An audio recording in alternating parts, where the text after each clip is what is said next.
Assalamualaikum warahmatullahi wabarakatuh. Bismillahirrahmanirrahim. Alhamdulillahirabbil alamin. Hamdan katsiran thayyiban mubarakan fi hamdan yafi ni'amahu wa yukafi mazidan ya rabbana lakal hamd kama yanbaghi li jalali wajhikal karim azim sultanik. Wassalatu wassalamu ala sayyidina wa habibina wa syafi'ina maulana Muhammad wa ala alihi wa sahbihi wasallim tasliman katsiran bi rahmatika ya rahimin. Irhamna bi rahmatikal wasi'ah wa'afina wa'fu anna wa ala ta'atika wa syukrika inna wasi'ta kulla syai'in rahmatan wa ilma faghfir lana dhanbana kullahu wa huwa jillah wa awwalu wa akhiru wa alanaka wa sirra Allahumma ighfir lana dhanbana kullahu Allahumma ighfir lana warhamna wa tub 'alaina innaka antat tawwabur rahim. Alhamdulillah, terima kasih Allah yang masih sabar duduk sejenak di Masjid An-Nur lingkungan 8 dalam Lidang, dan jemaah yang mengikuti secara online dari negara tetangga Malaysia, Brunei, dan lain-lain.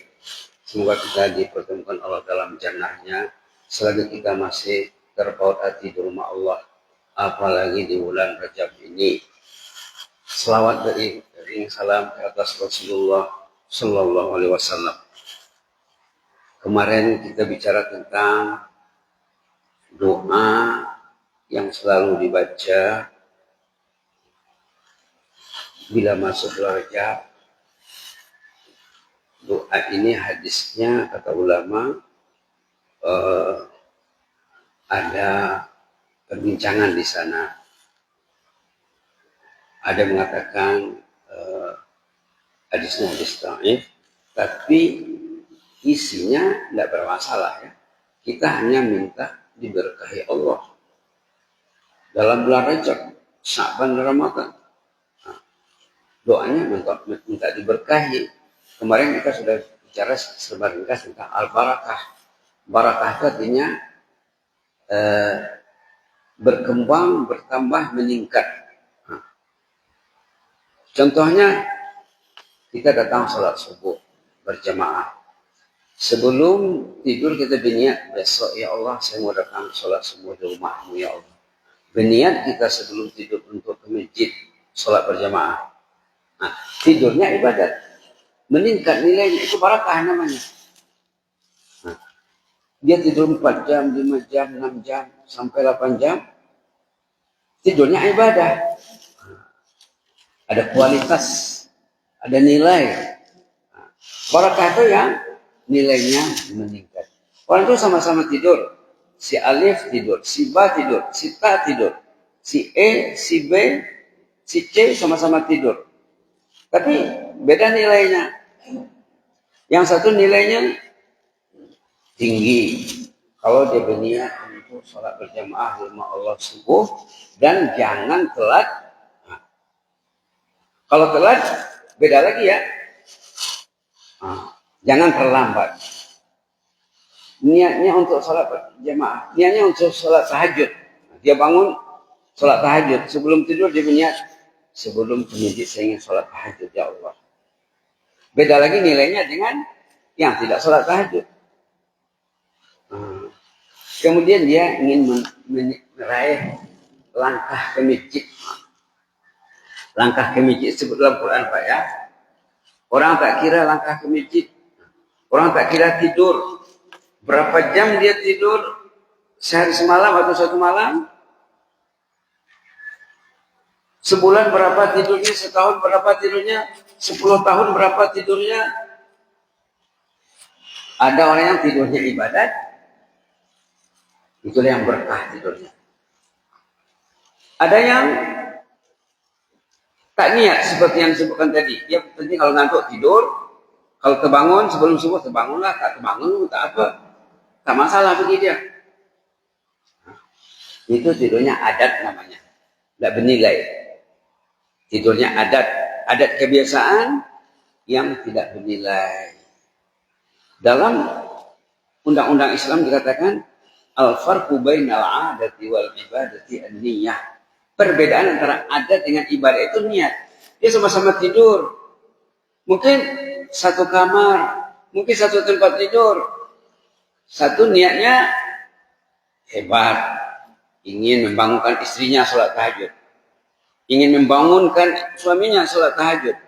Si istri yang bangun sebelum suami, atau si suami yang bangun sebelum istri, lalu dia sholat dan dibangunkannya pasangan hidupnya, itu dapat doa Nabi.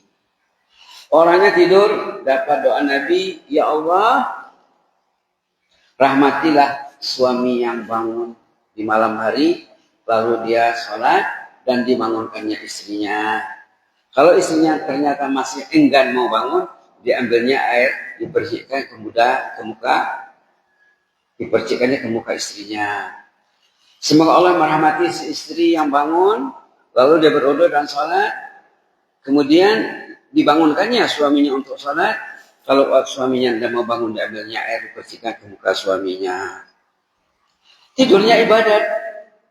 Subhanallah. Bangunnya ibadat.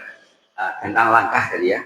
Ada ayat dalam surah Yasin, halaman 440, ayat 12. Inna nahnu nuhyil mauta wa naktubu ma qaddamu wa atharahum wa kulla syai'in ahsaynahu fi imamin mubin. Sesungguhnya kami juga lah, kata Allah, yang menghidupkan yang mati. Kita nanti suatu hari akan mati, kemudian kita hidup lagi. Nah, ini maksudnya sini. Inna nahnu nuhyil mauta. Yang kita tempuh ini ada 4 fase, Pak ya. Dalam Quran ada sebut 4 tahap. Tahap pertama mati, yaitu sebelum kita wujud, sebelum kita lahir. Kemudian hidup sekarang. Kemudian mati, tiba saatnya. Kemudian hidup lagi. Jadi sekarang kita di fase yang kedua. Di fase yang kedua. Jadi ada jemaah di zaman Nabi, rumahnya jauh dari masjid. Lalu dilihatnya tapak perumahan di sekitar masjid masih banyak. Terlintas jatinya ingin meminta satu tapak perumahan di tanah masjid Nabi, supaya dia nggak susah jauh-jauh datang. Terutama sholat subuh. Terlintas jatinya ingin meminta satu tapak perumahan di dekat sekitar masjid Nabi. Nah, dijawab oleh wahyu. Datang wahyu menjawabnya, wa naktubu ma qaddamu wa atharahum. Apa yang mereka buat, peninggalan yang mereka tinggalkan, jejak langkah mereka pergi dan pulang ke masjid, ditulis. Jadi kalau Bapak tidur dengan niat saya besok mau ke masjid, ingin meraih ibadat, melangkah ke masjid, pergi dan pulang, itu lain lagi nilainya, beda lagi. Beda lagi kalau orang ingin sembahyang, mau dapat sembahyang berjamaah saja. Beda lagi kalau jemaah yang datang awal, dia mau sholat tahiyatul masjid. Lapang waktunya, bagus setting masanya, disetkan dengan baik, dia sempat sembahyang sunat tahiyat sebelum azan. Itu namanya tahjir, Pak ya. Tahjir, datang ke masjid sebelum masuk waktu. Beda niatnya.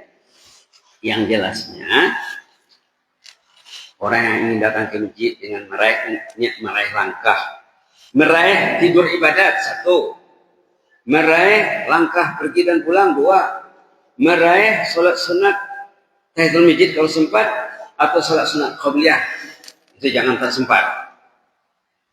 Karena sembahyang sunat qabliyah sebelum subuh ini nilainya lebih besar daripada dunia dan segala isinya. Itu namanya barakah. Raka'atul fajri khairu minad dunya wa ma fiha, kata Rasulullah dalam hadis sahih. 2 rakaat sembahyang sunat sebelum fajar lebih baik pada dunia dan segala isinya. Kalau salat sunat saja lebih daripada dunia ini nilainya, macam mana dengan salat fardunya? Subhanallah. Subhanallah. Subhanallah. Subhanallah. Niat mau mendengar Quran dibaca, hadis dibaca. Membaca Quran ini wajib, Pak. Mendengarnya wajib. Membaca hadis wajib. Mendengarnya wajib. Kalau tidak ada orang yang baca Quran, tidak ada orang yang baca hadis, berarti tidak belajar satu negeri itu, satu kampung itu. Berdosa di kampung itu. Menyampaikan wajib. Menerima wajib. Memberi dan menerima wajib. Kalau tidak ada yang memberi, macam mana menerima? Maka menyampaikan wajib. Jadi kalau kita niat ingin sholat berjamaah, subhanallah, ingin meraih fadilat sholat berjamaah, ingin meraih fadilat cinta masjid, datang ke masjid dengan niat supaya hatinya terpaut di masjid, dia tergolong ke dalam golongan orang yang qalbuhu mu'allaqun fil masajid, hati yang terpaut di rumah Allah. Itu karena diniatkan. Kenapa ke masjid? Oh, saya ingin tercatat, terdaftar sebagai pencinta masjid yang nanti dan kemudian selamat. Oh, jadi niatnya untuk menyelamatkan dirinya dari kemudian kelak. Karena dia tergolong, insya Allah ke dalam golongan orang yang terpaut hatinya di masjid. Dan dia ingin mendakwah keluarganya. Kenapa saya ke masjid? Saya ingin mendakwah keluarga saya. Saya ingin mendakwah tetangga saya. Saya ingin mendakwah sahabat saya. Saya ingin mendakwah komunitas saya. Datang ke masjid dengan niat dakwah. Dakwah dengan praktek. Dakwah dengan perbuatan dakwah amali. Dakwah itu ada dua, Pak ya. Ada dakwah qauli dengan perkataan dan tulisan, berdakwah juga. Ada dakwah dengan perbuatan. Subhanallah. Nah, kemarin kita usulkan zikir-zikir ringkas yang pendek yang kita baca tidak susah membacanya. Tasbih subhanallah wa bihamdih, subhanallah wa bihamdih, subhanallah wa bihamdih. Itulah dibanyakan dibaca bulan Rajab ini. Di samping kita banyak baca Quran. Karena kalau orang bertasbih subhanallah wa bihamdih 100 kali dalam hadis sahih katanya 100 kali sehari, 100 kali sehari. Enggak mesti 100 sekaligus, Pak ya. Mungkin sebelum salat 10 atau 20. Dalam perjalanan ke masjid mesti dapat 100. Pulang dari masjid mesti dapat 100. 5 kali Bapak itu ke masjid satu hari. Pergi 100, pulang 100. 200 kali 5, 1000. Nah, ini mesti ada perkiraan kita. Barulah tadi dapat barakah. Allah membarik karena nilai hidupnya bertambah. Yang dikatakan barakah itu sesuatu yang meningkat dan bertambah. Beda kalau kita pergi ke masjid, diam saja. Kalau dalam hadis banyak doa-doa yang dianjurkan dibaca dalam perjalanan ke masjid. Termasuk doa yang dibaca Nabi, Allahumma ja'al fi qalbi nura wa fi lisani nura wa ja'al fi sam'i nura wa ja'al fi basari nura. Doa nur. Nah, kalau kita tidak dapat doa nur itu, bacalah tasbih seperti yang diusulkan tadi. Kemudian kemarin juga kita usulkan istighfar yang diajar Rasul kepada sahabatnya yang tercatat di sini sebagai istighfar 12 dalam satu, Pak. Ternyata istighfar Allah maghfir lana warhamna wa tub alaina innaka antat tawwabur rahim itu ada 12 fadilatnya. Nah, ada 12 fadilatnya, berbeda kalau kita beristighfar dengan astaghfirullahalazim. Astaghfirullahalazim. Ini pun bagus. Tapi kalau kita lihat nilai, kita coba menilainya, kita lihat nilainya yang diajarkan Nabi kepada sahabat adalah Allah maghfir lana warhamna wa tub alaina innaka antat tawwabur rahim. Pertama, dalam istighfar ini ada maghfirah, minta keampunan. Allah maghfir lana. Yang kedua, warhamna, ada minta rahmat. Yang ketiga minta diterima tobat, wa tub alaina. Jadi 3. Nah, kemudian ada puji, innaka antat tawwabur rahim. Nah, seterusnya ini istighfar yang diajar Nabi. Bila kita beristighfar dengan istighfar Allah maghfir lana warhamna wa tub alaina innaka antat tawwabur rahim, kita niatkan mengamalkan sunnah Nabi. Nah, kemudian mudah dibaca, mudah diajarkan. Maka ajarkanlah kepada ahli keluarga. Dan dia menyeluruh. Allah maghfir lana, ya Allah ampun dosa kami, ya Allah. Aku, saya, istriku, saya dan suamiku, anak-anak kami, sanak saudara kami, adik-beradik kami, sahabat andai kami, tetangga kami, kenalan kami. Subhanallah. Orang yang pernah aku kenal dalam perjalanan hidupku, orang yang berjasa dalam hidupku, ya Allah. Berapa banyak orang berjasa dalam hidup kita sejak kita pra sekolah lagi. Nah, pernahkah kita mendoakan mereka, guru-guru kita, ayah guru, ibu guru? Subhanallah. Dan orang yang pernah kita dengar ilmunya, mengajar kita. Subhanallah. Dan dosa komunitas, bahkan rakyat, bahkan umat semuanya. Kita disuruh mengistighfarkan mukminin mukminat. Tengok ayat dalam surah Muhammad. Perintah Allah untuk kita mengistighfarkan mukminin wal mukminat.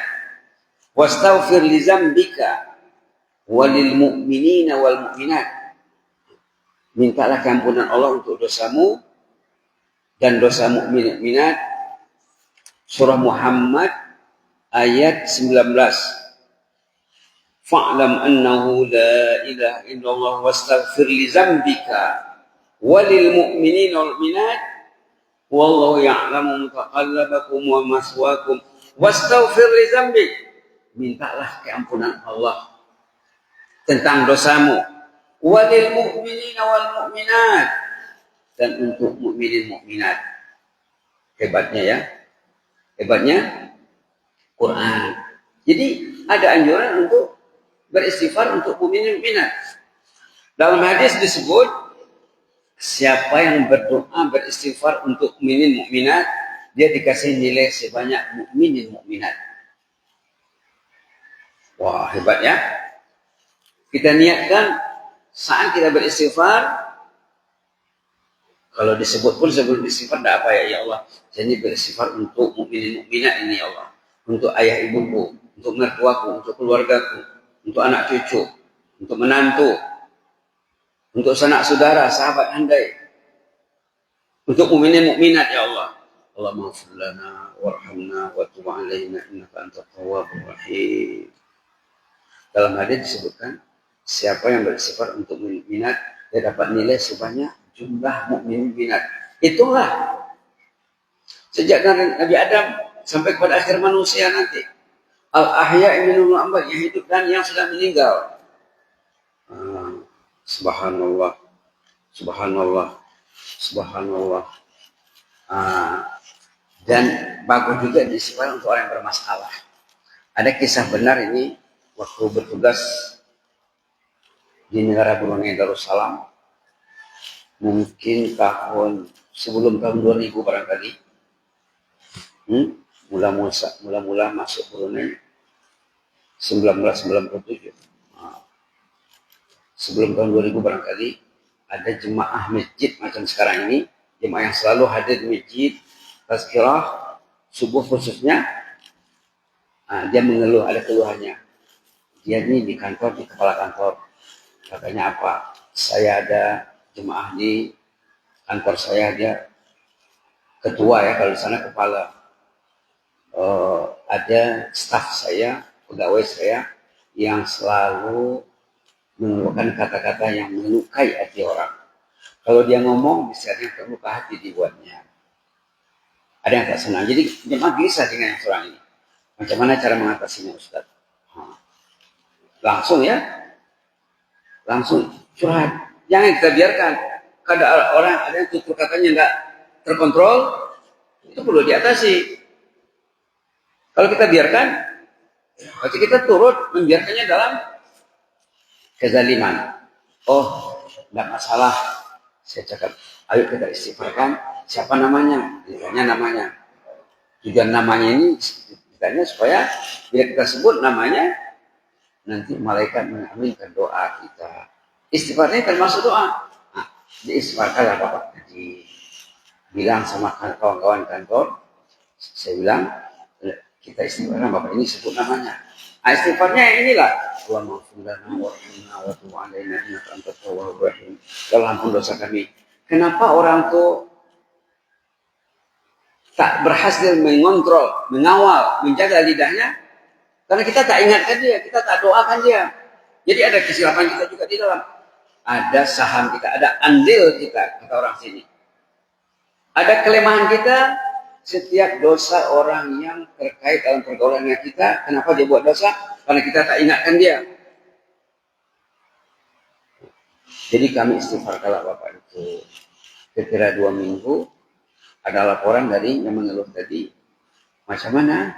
Oh sekarang katanya enggak lagi macam dulu. Sudah bagikan siang dengan malam. Dulu kata-katanya sering melukai hati. Lidahnya tajam bagaikan sembilu. Sekarang tutur katanya manis bagaikan madu. Dah berubah total sekarang katanya.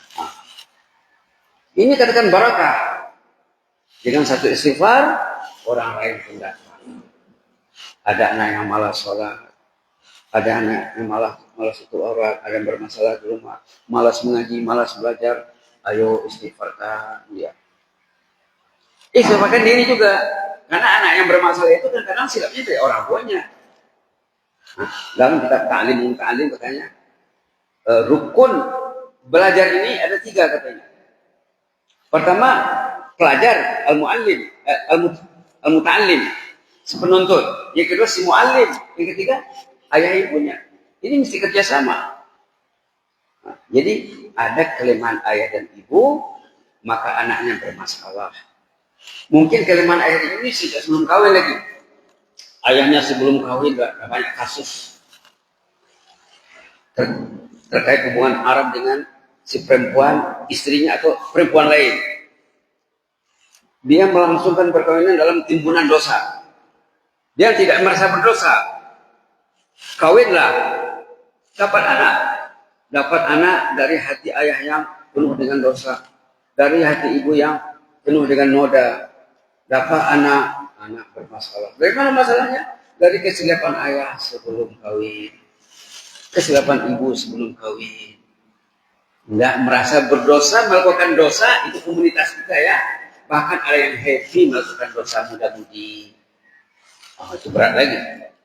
Maka bagus juga kita kembarkan istighfar ini dengan istighfar Adam dan Hawa dalam ayat 23 surat Al-A'raf. Ini untuk keluarga, pasangan suami istri, ayah dan ibu, dan anak-anak juga. Rabbana zalamna anfusana wa illam taghfir lana wa tarhamna lanakunanna minal khasirin. Ayat 23 surat Al-A'raf halaman 153. Ini untuk suami istri khususnya yang banyak masalah, banyak kasus terkait dosa terhadap dirinya, terhadap orang lain, terhadap keluarganya, apalagi terhadap Allah. Rabbana zalamna anfusana. Ya Allah, kami menzalimi diri, ya Allah. Banyak dosa kami, ya Allah. Wa illam taghfir lana wa tarhamna, kalau Engkau tidak memberikan kami maghfirah, keampunan dan rahmat, rugilah kami, anak kami akan bermasalah nanti. Bila ayahnya, ibunya meninggalkan anak yang bermasalah tidak terurus, meninggallah ayah, meninggallah ibu. Anak ditinggalkan banyak masalah, tidak diurus, tidak dididik, tidak dibimbing. Dikhawatiri ayah ibu meninggal, ayah ibunya mati. Dosa berlanjut, tak berhenti karena silap dalam mendidik anak. Jadi di samping Allah maghfirlana warhamah tadi, kita tambah juga doa kita. Rabbana zalamna anfusana wa illam taghfir lana wa tarhamna lanakunanna minal khasirin. Rabbana zalamna anfusana wa illam taghfir lana wa tarhamna lanakunanna minal khasirin. Ada kawan-kawan santri juga menghitung jumlah huruf Rabbana zalamna anfusana wa illam taghfir lana wa tarhamna lanakunanna minal khasirin. Ternyata jumlahnya 50 huruf. Satu huruf nilainya 100 kalau kita niatkan sebagai doa zikir daripada Al-Quran. Karena baca Quran satu huruf nilainya 10. Jadi kita baca sekali dapat 50 huruf kali 10, 500. Perjalanan dari masjid ke rumah dapat 10 kali. 500 kali 10, 5.000. Sebelum sholat, menunggu qamat, sebelum azan, dibaca di masjid. 10 kali dapat 5.000 poin. Itu yang dikatakan barakah. Barakah bertambah nilainya, meningkat nilainya, berubah. Tidak statis ya, tidak jumud, tidak bergerak. Mudah-mudahan bermanfaat. Jadi kita baca istighfar Allahumma ighfir lana 3 kali, Rabbana zalamna anfusana 3 kali, tasbih 3 kali, subhanallah bihamdi. Allahumma ighfir lana warhamna wa tub alaina innaka antat tawwabur rahim. Allahumma ighfir lana warhamna wa tub alaina innaka antat tawwabur rahim. Allahumma ighfir lana warhamna wa tub alaina innaka antat tawwabur rahim. Rabbana zalamna anfusana wa illam taghfir lana wa tarhamna lanakunanna minal khasirin. ربنا ظلمنا أنفسنا وإن لم تغفر لنا وترحمنا لنكونن من الخاسرين ربنا ظلمنا أنفسنا وإن لم تغفر لنا وترحمنا لنكونن من الخاسرين سبحان الله بحمده سبحان الله بحمده سبحان الله بحمده سبحان الله بحمده سبحان الله بحمده سبحان الله العظيم وبحمده عدد خلقه ورضا نفسه وزنة عرشه ومداد كلماته كما يحب ربنا ويرضى جزاكم الله خيرا Inni ubudullahillah wa barakallahu fikum wa astagfirullah. Wassalamualaikum warahmatullahi wabarakatuh.